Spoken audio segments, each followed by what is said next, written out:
Pagi hari pergi ke hutan, hendak ingin membeli rotan. Assalamualaikum saya ucapkan kepada Bapak Ibu sekalian.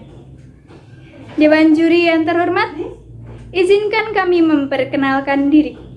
Nama saya Kurnia Ainun Najah dan rekan saya Andi Setiawan serta Rahmadia Nur Saputri. Kami dari Universitas Alma-Ata Yogyakarta dengan bangga mempersembahkan karya tulis kami yang berjudul Relasi Sistem Pendidikan di Masa Pandemi COVID-19. Manusia tidak bisa lepas dari ilmu, dan ilmu didapatkan dengan adanya pendidikan. Di dalam proses pendidikan diperlukan strategi. Inilah yang disebut sistem pendidikan. Dan di setiap negara, sistem pendidikannya berbeda-beda, menyesuaikan tipe peserta didik. Contohnya saja, di Jepang. Jepang menggunakan sistem pendidikan berbasis teknologi. Sedangkan di Amerika Serikat menggunakan sistem PISA. Dan di negara ini menerapkan sistem pendidikan nasional. Dan semenjak masa pandemi COVID-19, pendidikan tatap muka tidak bisa dijalankan. Inilah yang menyebabkan problematika pada sistem pendidikan. Di era teknologi serba berbasis web, sistem pendidikan di Indonesia sudah menerapkan blended learning yang dapat berkontribusi dalam kesiapan pelaksanaan e-learning. Peserta didik akan mendapatkan video pembelajaran atau presentasi secara daring. Pilihan sistem pembelajaran ini ditetapkan oleh Menteri Pendidikan untuk mengantisipasi adanya penyebaran virus corona. Rumusan masalah dari karya tulis kami adalah yang pertama, sistem pendidikan yang diterapkan saat pandemi COVID-19. Yang kedua adalah kelebihan dan kelemahan dari sistem pendidikan di masa pandemi COVID-19 serta dampak pandemi COVID-19 terhadap dunia pendidikan. Tujuan penelitian kami adalah untuk mengetahui sistem pendidikan yang diterapkan saat pandemi 19, untuk mengetahui kelebihan dan kekurangan dari sistem pendidikan di masa pandemi COVID-19, dan untuk mengetahui dampak dari pandemi COVID-19 terhadap dunia pendidikan. Manfaat penelitian kami ini bagi kami sendiri untuk mengenalkan dengan kegiatan keperpustakaan, untuk menambah wawasan dalam penelitian, untuk menambah pemahaman, serta melatih menggabungkan hasil bacaan berbagai sumber. Sedangkan manfaat bagi pembaca adalah untuk menambah wawasan baru, untuk referensi penelitian yang lain, dan untuk mendapatkan informasi terkait dunia pendidikan saat ini. Pengertian pendidikan itu bermacam-macam. Dari segi etimologi, pendidikan itu berasal dari bahasa Yunani, yaitu paedagogi. Dari kata pais yang berarti anak dan kata ago yang berarti aku membimbing. Jadi, pendidikan adalah usaha untuk membimbing anak.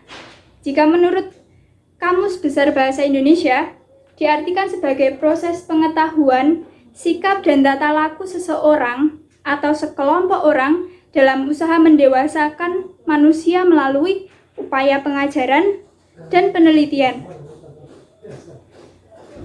Jika dalam pengertian menurut para ahli, yang jika disimpulkan adalah usaha sadar dan terencana untuk mewujudkan suasana belajar dan proses pembelajaran agar peserta didik secara aktif mengembangkan potensi dirinya. Jika pengertian pendidikan yang tertuang dalam Undang-Undang Sisdiknas menjelaskan bahwa pendidikan sebagai proses yang di dalamnya seseorang belajar untuk menyesuaikan lingkungan di mana dia hidup. Kami menggunakan tipe penelitian deskriptif melalui metode kualitatif. Metode ini memberikan gambaran tentang masalah yang diteliti terkait sistem pendidikan saat masa pandemi COVID-19. Kami melakukan penelitian dan penulisan dimulai pada tanggal 8 Oktober 2020 dan berlokasi di Yogyakarta. Penelitian kami menggunakan masyarakat sekitar yang masih bersekolah dan menggunakan sampel acak sederhana. Penelitian kami menggunakan metode pengumpulan data, yaitu data primer yang dikumpulkan secara langsung oleh penelitian di lapangan dengan metode observasi dengan mengamati masyarakat atau anak-anak yang masih bersekolah dan sedang belajar di rumah.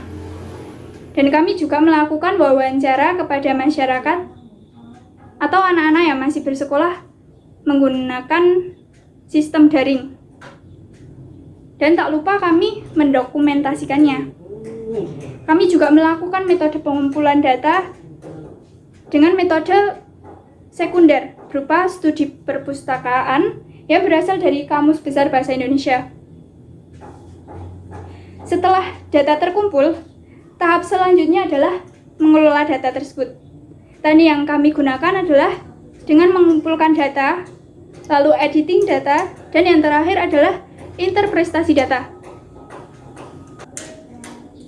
Maka, hasil dari penelitian tersebut adalah yang pertama, sistem pendidikan di masa pandemi COVID-19 menggunakan metode daring atau learning, baik secara interaktif ataupun non-interaktif.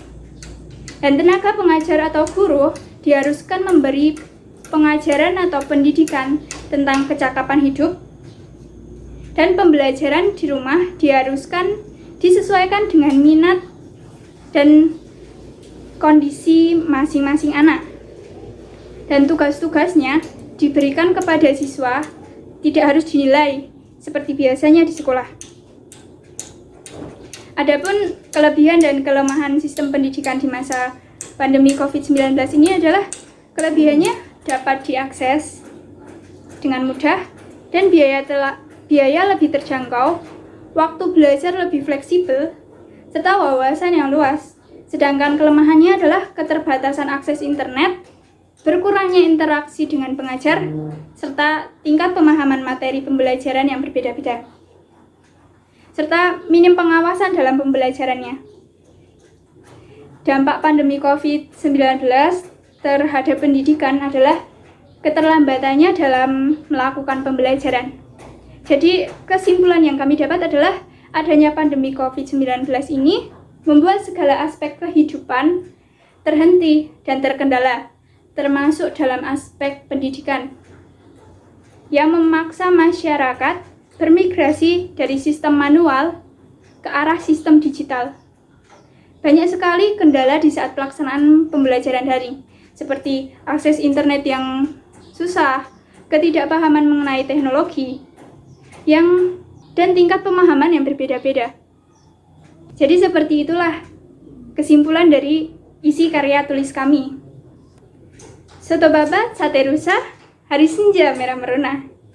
Alangkah hebat anak Indonesia, tetap belajar walau corona. Sekian presentasi dari kami. Apabila ada kata yang kurang berkenan, kami mohon maaf. Wassalamualaikum warahmatullahi wabarakatuh.